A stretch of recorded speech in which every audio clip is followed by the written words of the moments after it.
प्यारे बच्चों, क्या हाल है आपके। मैं तो इसलिए खुश हो रही हूँ आज कि काइनेटिक्स का ना लास्ट टॉपिक पे हम पहुंच गए। आर्हेनियस इक्वेशन पे effect of temperature on the rate of reaction. ठीक है, और बड़ा इंटरेस्टिंग और बड़ा इजी टॉपिक है। थोड़ा सा बेटा कल स्टार्ट किया था कि what is the effect of temperature on the rate of reaction. Temperature का क्या इफेक्ट होता है। तो कोई भी रिएक्शन हो बेटा, जितना टेम्परेचर इंक्रीज करते जाएंगे उतनी रिएक्शन फास्ट होती जाएगी। हर चीज को समझ लीजिए क्यों हो जाएगी।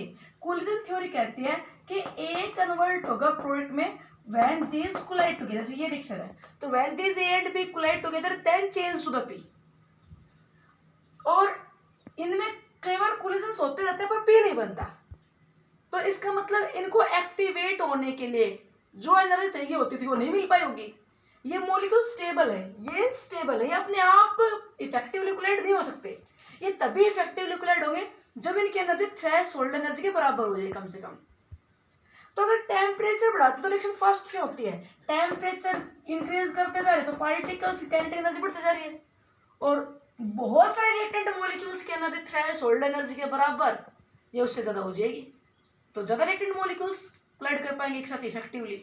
जितना टेम्परेचर बढ़ाते जाओगे उतनी पार्टिकल्स की काइनेटिक एनर्जी बढ़ेगी, तो more number of reactant molecules becomes able to collide effectively, reaction fast होने लग जाएगी। तो उसी को एक्सप्लेन किया था मैक्सवेल साइंटिस्ट ने इस ग्राफ की हेल्प से कि देखो अगर हम किसी भी रिएक्शन मिक्सचर के लिए ग्राफ ले T1 टेम्परेचर पे, इधर ले रखे बेटा fraction of reactant molecule, fraction of जैसे ये कह दिया कि अपने पास सिर्फ 10% रिएक्टेंट मॉलिक्यूल ऐसे हैं जिनकी एनर्जी कितनी है 25 किलो जूल पर मोल। अपने पास रिएक्शन मिक्स में सिर्फ 10% रिएक्टेंट मॉलिक्यूल ऐसे हैं जिनकी एनर्जी बेटा कितनी है लगभग 350 किलो जूल पर मोल। अपने पास 20% रिएक्टेंट मॉलिक्यूल ऐसे हैं T1 टेम्परेचर पे जिनकी एनर्जी कितनी है 60 किलो जूल पर मोल। अपने पास लगभग 20% रिएक्टेंट ऐसे भी हैं जिनकी एनर्जी लगभग कितनी है बेटा 320 किलो जूल के आसपास। तो इधर ले लिया फ्रैक्शन ऑफ रिएक्टेंट मॉलिक्यूल, इधर ले लिया एनर्जी। मान लीजिए बेटा ये रिएक्शन है, इसके रिएक्शन मिक्सचर का यहाँ पे देखा फ्रैक्शन ऑफ रिएक्टेंट मॉलिक्यूल और वर्सेस एनर्जी। ऐसा ग्राफ आया किस टेम्परेचर पे, ध्यान से देखना T1 टेम्परेचर पे, कल बताया था फिर सुन लीजिए। T1 टेम्परेचर पे इस रिएक्शन के लिए मान लीजिए थ्रेशोल्ड वैल्यू है 300। इस रिएक्शन के लिए थ्रेशोल्ड वैल्यू कितनी है 300। तो T1 टेम्परेचर पे वही रिएक्टेंट्स इफेक्टिवली कोलाइड होंगे जिनकी एनर्जी 300 किलो जूल या उससे ज्यादा है। देख लो अब यहाँ पे 300 किलो जूल या उससे ज्यादा एनर्जी वाला क्या है, 300 से ज्यादा वाला यही है अपने पास। लगभग अपने पास 20% रिएक्टेंट ऐसे हैं, 20% बेटा रिएक्टेंट ऐसे हैं जिनकी एनर्जी 300 या 300 से ज्यादा है। तो only these reactant molecules are able to collide effectively. मतलब ये एरिया मैंने शेड ये किया, शेड एरिया ये इंडिकेट कर रहा है कि जिस इस टाइम T1 टेम्परेचर पे जिन रिएक्टेंट की एनर्जी 300 या 300 से ज्यादा है वही इफेक्टिवली कोलाइड होंगे। ठीक है जी, हमने यही reaction Lee but T1 temperature पर नहीं, अब हमने लिया इसको T2 पे, T2 टेम्परेचर कर दिया, टेम्परेचर इंक्रीज कर दिया। Let us you assume T2 is greater than T1, temperature मैंने बढ़ा दिया। टेम्परेचर बढ़ाने से यहाँ पे रिएक्टेंट्स की एनर्जी बढ़ने लगी और भाई ये हो गया ग्राफ। अब T2 टेम्परेचर पे रिएक्शन ग्राफ ये हो गया, ये सेम रिएक्शन ग्राफ है पर कहां पे ये ग्राफ T2 टेम्परेचर पे। देखो अब इस T2 टेम्परेचर पे आप देखें कि इस 300 या 300 से ज्यादा एनर्जी वाले रिएक्टेंट मॉलिक्यूल कितने हो गए। देखो ये आ गया लगभग कितने हो गए 0.4। मतलब 300 या 300 से ज्यादा एनर्जी अपोज करने वाले अपने पास रिएक्टेंट कितने हो गए बेटा 40%। इस 300 या 300 से ज्यादा एनर्जी वाले रिएक्टेंट मॉलिक्यूल ये हो गए। अब बताओ नंबर ऑफ इफेक्टिव कोलिजन बढ़ गए कि नहीं। तो ये मैक्सवेल ने रिप्रेजेंट किया graphically effect of temperature on the rate of reaction. As we increase the temperature kinetic energy of the particles increase, that's why more number of reactant molecules possess their energy greater than threshold value and becomes able to collide effectively। ठीक है, चलो now इसके साथ साथ एक temperature coefficient क्या होता है वो और देखो बेटा। ये ऑब्जर्व किया गया हर रिएक्शन के लिए लगभग अप्रोक्सीमेटली जब 10 डिग्री टेम्परेचर राइज करता है ना तो लगभग रेट ऑफ रिएक्शन डबल हो जाता है। रेट ऑफ रिएक्शन R से क्या हो जाता है nearly 2R। Temperature increase the rate of reaction कितना इंक्रीज करता है नियरली 10 डिग्री राइज करने से अप्रोक्सीमेटली बता रहे हो डबल हो जाता है। अगर 10 डिग्री राइज इंक्रीज करने से रेट R से 2R हुआ तो रेट कांस्टेंट भी डबल होगा। अब ये न्यूमेरिकल में चीज यूज होगी, आप ध्यान सुनना। अगर कहीं पे टेम्परेचर इंक्रीज करने से रेट आर से 2r हो गया तो रेट कांस्टेंट भी k से 2 के हो जाएगा। अरे चीज रटने के लिए सुनो बात ध्यान से, कई बार बताया, एक बार फिर सुना, अब समझ में आनी चाहिए बात आपको। ये रेट ला इक्वेशन, ये रेट ला इक्वेशन, एक रिएक्शन की ये रेट ला इक्वेशन है, ठीक है। रेट किस पे डिपेंड करता है? रिएक्टेंट कंसंट्रेशन पे। अगर कंसंट्रेशन चेंज करते जाएंगे तो रेट बदलता जाएगा। पिछले लगभग 20 दिन से यही कहानी चल रही, कंसंट्रेशन क्या हुई, रेट कितना होगा, कंसंट्रेशन डबल हुई, ट्रिपल हुई, तो ये कंसंट्रेशन इफेक्ट पड़ रहे थे। अब कंसंट्रेशन को छोड़ दिया हमने, कंसंट्रेशन सारा काम हो लिया, अब हम इफेक्ट पड़ रहे टेम्परेचर का। रेट ऑफ फ्रिक्शन टेम्परेचर भी डिपेंड करता है, रेट ऑफ फ्रिक्शन कंसंट्रेशन भी डिपेंड करता है। जब टेम्परेचर का इफेक्ट स्टडी करना हो तो बेटा हम कंसंट्रेशन क्या रखेंगे? कांस्टेंट। अगर मैं कंसंट्रेशन बदल दूं और टेम्परेचर बदल दूं तो रेट किसने कितना बदलेगा तो पता ही नहीं चलेगा। तो now if you study effect of temperature on the rate of friction then we keeping concentration constant. मैंने इस रिएक्टेंट की कंसंट्रेशन ये मान ली, ये इसका ऑर्डर है, ठीक है। रेट कांस्टेंट के, रेट ऑफ फ्रिक्शन आर, किसी टेम्परेचर टी पे, क्लियर। अगर टेम्परेचर कर दिया मैंने बेटा टी से T+10, टेम्परेचर बढ़ा दिया, टेम्परेचर बढ़ाते ही नंबर ऑफ इफेक्टिव कोलिजन बढ़े और रेट R से 2R हो गया, ठीक है। कंसंट्रेशन मैंने चेंज नहीं की, पर अब ये बताओ बेटा जब ये R से 2R हो गया, ये मैंने चेंज किया नहीं, तो K भी K से 2K हो गया कि नहीं गुरुजियों? बोलो। इसलिए न्यूमेरिकल करते टाइम भी मैं बार बार ये बात बोलते रहूंगी। अगर कोई कहे ना टेम्परेचर इंक्रीज करने से रेट डबल हो गया तो आप ये समझ जाना कि रेट कांस्टेंट भी क्या होगा? डबल। बेटा अब ये चीज कांस्टेंट है, कंसंट्रेशन कीपिंग कांस्टेंट। अगर आप कंसंट्रेशन कांस्टेंट रखते जाओगे, इसको मैं बदल ही नहीं रही, ऑर्डर बदल ही नहीं रहा, कंसंट्रेशन नहीं बदल रही, ऑर्डर नहीं बदल रहा, तो आप बताओ रेट जितना बढ़ेगा उतना हिसाब से के भी बढ़ेगा। What is the effect of temperature on rate constant? याद करो रेट कांस्टेंट के कैरेक्टरिस्टिक्स। टेम्परेचर की इंक्रीज करने से रेट कांस्टेंट क्या होता है बेटा? इंक्रीज। क्योंकि रेट ऑफ फ्रिक्शन जितना बढ़ेगा उतना ही बढ़ेगा।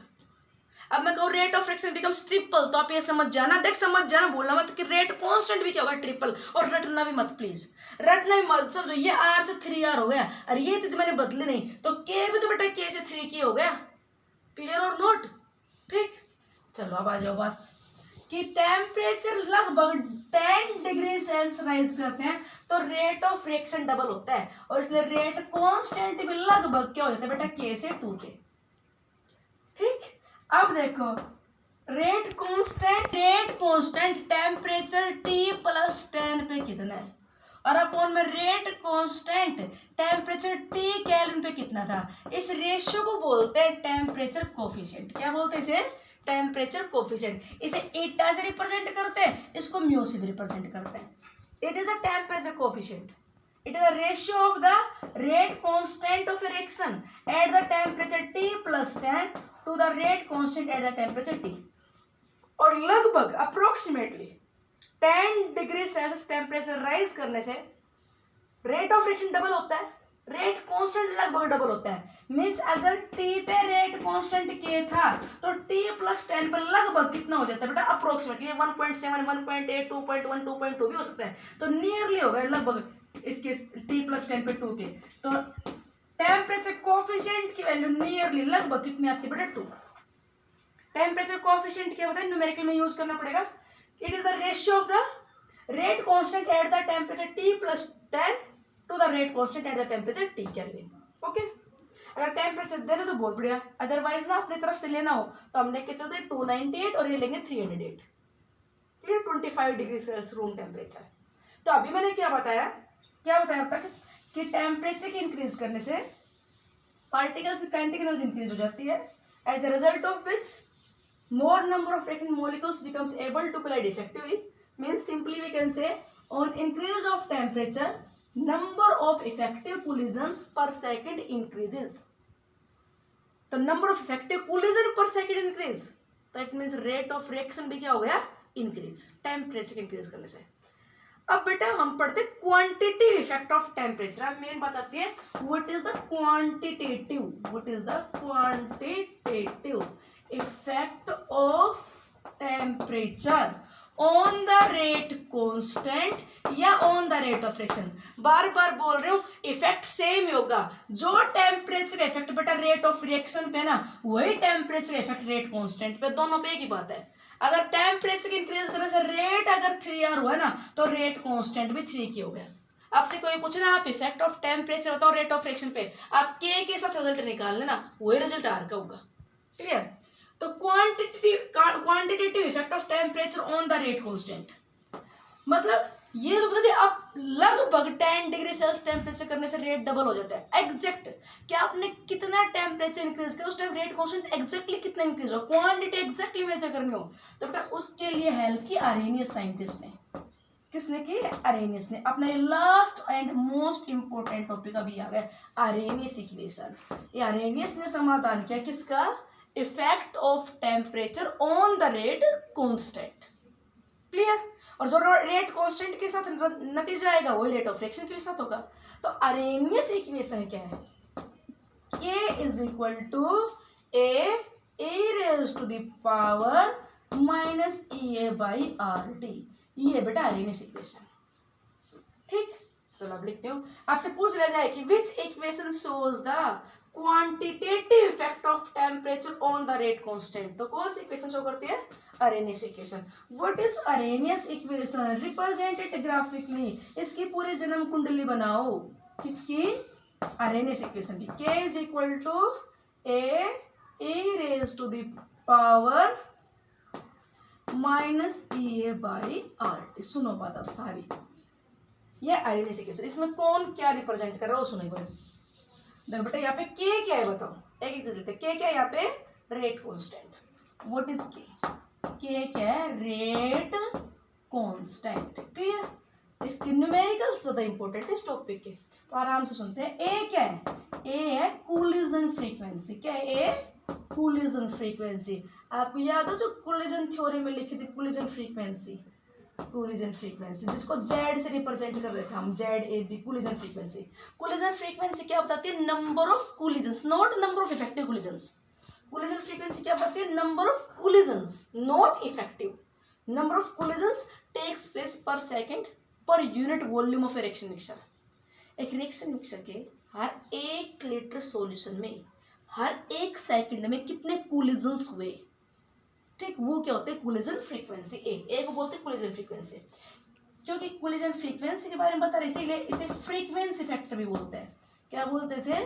Frequency factor. ठीक है, क्योंकि ये एक्सपोनेंशियल टर्म के आगे लिखा हुआ है, इसको प्री एक्सपोनेंशियल फैक्टर बोलते हैं। क्या बोलते हैं? Pre exponential factor. और बेटा ये अरेनियस ने यूज किया था, इसे अरेनियस फैक्टर या अरेनियस पैरामीटर बोलते हैं। अरेनियस पैरामीटर बोलते हैं। अरेनियस पैरामीटर दो हैं, ए भी अरेनियस पैरामीटर है और EA भी। ठीक है, ए भी और एक्टिवेशन एनर्जी भी। ए के बारे में सुनो, ए इज द कोलिजन फ्रीक्वेंसी निकालो। Collision frequency frequency factor, pre exponential factor या अरेनियस पैरामीटर, अरेनियस फैक्टर। ए की बात है, ए। ठीक, अच्छा जी। EA यहाँ पे क्या बेटा? EA is the activation energy. क्या है? Activation energy, activation energy, right. R gas constant है, T है टेम्परेचर, ठीक है, टेम्परेचर। क्लियर? अच्छा, E raise to the power minus EA by RT, ये पूरा इकट्ठा क्या कराते हैं? कल बताया था लास्ट वीडियो में। क्या ये? Boltzmann factor. क्या ये?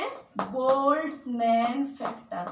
और that tells about the fraction of molecules which having energy EA और ग्रेटर देन इट, ये बोल्ट्जमैन फैक्टर। ठीक है, अरेनियस पैरामीटर्स निकालो, तो अरेनियस पैरामीटर्स दो हैं, A और E, ये दोनों ही क्या कहलाते हैं? Arrhenius parameter. ठीक है, अरेनियस इक्वेशन में यूज किया, दोनों ही अरेनियस पैरामीटर है। कभी कह रहे न्यूमेरिकल में अरेनियस पैरामीटर की वैल्यू बताइए, तो A और EA, activation energy and collision frequency. Okay, अच्छा जी।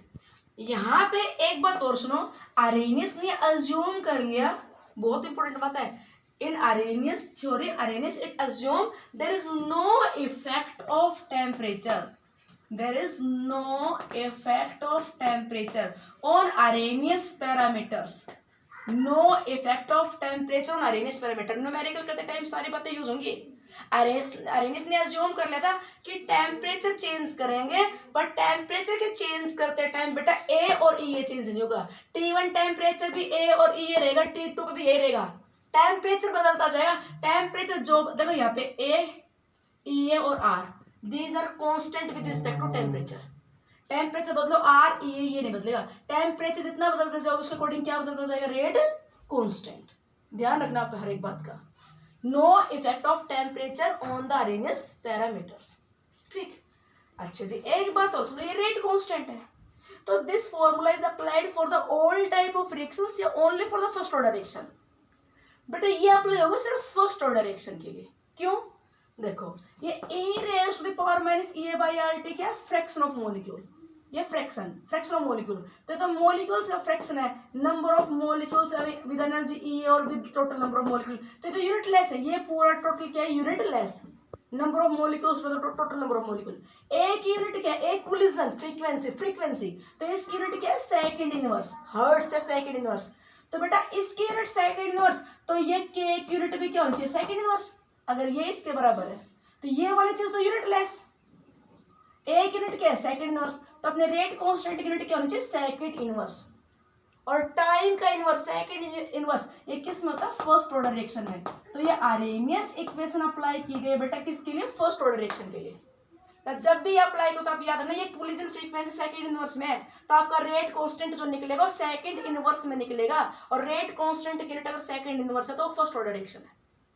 ठीक, और लास्ट, अभी इस वीडियो में लास्ट बात एक और सुनो ध्यान से आप, यहाँ पे बहुत इंपॉर्टेंट बात ध्यान देना। देखो के क्या है, रेट कांस्टेंट, ये किसके बारे में बताता है, टी टेम्परेचर में रेट ऑफ रिएक्शन के बारे में। और बेटा रेट ऑफ रिएक्शन डिपेंड करता है only upon the number of effective collisions. ध्यान सुनना, only upon the number of effective collision. के की वैल्यू किसके अकॉर्डिंग आएगी, नंबर ऑफ इफेक्टिव कोलिजन्स के अकॉर्डिंग। किसके अकॉर्डिंग आएगी, नंबर ऑफ इफेक्टिव। क्या रेट कांस्टेंट है, और रेट है ना वो कोलिजन फ्रीक्वेंसी पे नहीं, किस पे डिपेंड करता है, नंबर ऑफ इफेक्टिव कोलिजन्स पर सेकंड। और ए क्या है बेटा, यहाँ पे कोलिजन फ्रीक्वेंसी, ए क्या है, कोलिजन फ्रीक्वेंसी। अब ध्यान सुनो, आराम सुनो, कोई बात नहीं। ए तो बताएगा कितने कोलिजन हुए पर सेकंड, कितने कोलिजन हुए, और के की वैल्यू किसके अकॉर्डिंग आएगी, उन टोटल कोलिजन्स जो हुए पर सेकंड उनमें से कितने इफेक्टिव हैं। क्लियर। और बेटा एक साथ जितने भी कोलिजन्स होते हैं वो सारे के सारे कभी भी इफेक्टिव नहीं होते, कभी भी। Only a fraction of collision frequency is effective. ये वही तो बताता है जो इफेक्टिव कोलिजन के लिए रिस्पॉन्सिबल होगा, ओरिएंटेशन फैक्टर और ये थ्रेशोल्ड एनर्जी वाला फैक्टर। तो यहाँ पे ये ए क्या है, सुना आप ध्यान से, ए है total number of collision takes place per second, और के किस पे डिपेंड करेगा, on only that fraction of A, सिर्फ ए का वो फ्रैक्शन जो क्या है इफेक्टिव। और सारे के सारे कोलिजन, ध्यान सुने बात, सारे के सारे कोलिजन जो एक साथ होते हैं बेटा कभी भी इफेक्टिव नहीं होते। मीन्स मैं ये कहना चाह रहा हूं कि हमेशा क्या आना चाहिए, क्या आता है रियलिटी में, लेस देन ए। ये सारी बातें इंपॉर्टेंट है जी, फिर कहो ना मैडम बताया नहीं आपने। के की वैल्यू हमेशा क्या आनी चाहिए, लेस देन ए। एक्सपेरिमेंटली लेस देन ए ही आती है। थ्योरेटिकली आप कुछ भी मान सकते हो कि ये के की वैल्यू ए के बराबर हो गई, के की वैल्यू से ज्यादा हो गई। थ्योरेटिकली आप कुछ भी अज्यूम कुछ भी कर सकते हैं, बट रियलिटी है कि के की वैल्यू हमेशा लेस देन ए आएगी। क्यों आएगी, ए है total number of collision takes place per second, मतलब ए है सपोज कर लो 100, तो बेटा के की वैल्यू तो 100 में से इफेक्टिव कोलिजन 10 है या 20 है या 30 है, तो के की वैल्यू तो 10 या 20 या 30 अकॉर्डिंग आएगी। 100 के 100 कोलिजन इफेक्टिव नहीं होंगे। ठीक, तो बहुत इंपॉर्टेंट बात है, आप जरूर ध्यान रखोगे किस चीज का, कि के तो है रेट कांस्टेंट, ये तो डिपेंड करेगा only effective collisions takes place per second, और ये आपको क्या बता रहा है, total collision takes place per second. इसलिए के की वैल्यू हमेशा क्या आनी चाहिए, लेस देन ए। अब एक क्वेश्चन सुनो ध्यान से, आपने इतनी बातें सुनिए तो, Arrhenius equation shows the effect of temperature on the rate constant. आप इसे पुट करके देख लीजिए, ये इसमें ए है, ये E raise to the power minus E A by R T. ठीक है, सुन लो दोबारा से, ए और ई ए के बारे में बताया कि no effect of temperature, temperature बदलोगे ये नहीं बदलेंगे। आर का आपको पता है ये कांस्टेंट होता है, टेम्परेचर बदलोगे उसके अकॉर्डिंग के बदलता जाएगा। पुट करके देखो, टेम्परेचर जितना बड़ा होगा, जितना टेम्परेचर हाई होगा, जितना ज़्यादा बड़ा होगा उतनी ये वैल्यू स्मॉल आएगी स्मॉल। और 1/e, तो ये A is equal to e raise to the power by E by R T, ये जितना स्मॉल होगा उतना के क्या आएगा लार्ज। तो टेम्परेचर बढ़ाते जाओ के बढ़ता जाएगा, ठीक है। अब टेम्परेचर बढ़ाते जाओ, नंबर ऑफ इफेक्टिव कोलिजन बढ़ते जाएंगे। तो वो कौन सा टेम्परेचर हो सकता है जहाँ पे सारे कोलिजन इफेक्टिव हो जाए? हम तो कह रहे हैं only part of reactant molecules can collide effectively. वो कौन सा टेम्परेचर हो सकता है जहाँ पे सारे कोलिजन इफेक्टिव हो जाए? तो बेटा सारे के सारे कोलिजन जब इफेक्टिव हो ही जाएंगे तो के ए के बराबर हो जाएगा, ठीक है। तो आपसे क्वेश्चन ये पूछ लिया जाए टेम्परेचर इंक्रीज करने से रेट कांस्टेंट इंक्रीज होता है, यस, ठीक है। और ये पूछ लिया जाए कि व्हाट हैपन्स, ध्यान सुना, if temperature is rise up to infinite. अब बढ़ाते टेम्परेचर कहां तक ले गए? इनफाइनाइट तक। तो क्या होगा? करो value put, k is equal to A raise to the power minus E A by R, temperature infinite, something upon infinity 0, A की पावर 0 1। और बेटा जब टेम्परेचर इनफाइनाइट हुआ तो बताओ उस टाइम की वैल्यू एक बराबर होगी कि नहीं? अब पूछ लेते हैं would it is feasible in actual practice, क्या रियल में ऐसा हो सकता है? तो रियल में तो ऐसा नहीं हो सकता। रियल में बेटा हम टेम्परेचर इनफाइनाइट तक थोड़ी कर सकते इसकी रिएक्शन का। बोलो, वो सब्सटेंस वेपराइज होकर कुछ और ही बन लेगा। कोई रिएक्शन में हम इनफाइनाइट टेम्परेचर तो स्टोर कर ही नहीं सकते। इसलिए बार बार मैं बोल रही हूँ कि के की वैल्यू बेटा जब भी आप न्यूमेरिकल करोगे तो के की वैल्यू क्या आएगी? लेस देन ए। रियल प्रैक्टिस में के की वैल्यू ए के बराबर नहीं आएगी, क्योंकि सारे के सारे कोलिजन्स कभी इफेक्टिव नहीं हो सकते। ये कब होंगे सारे इफेक्टिव? जब टेम्परेचर क्या हो? इनफाइनाइट। और रियल में ऐसा पॉसिबल, इस टेम्परेचर को अटेन करना पॉसिबल नहीं है। Okay, thanks.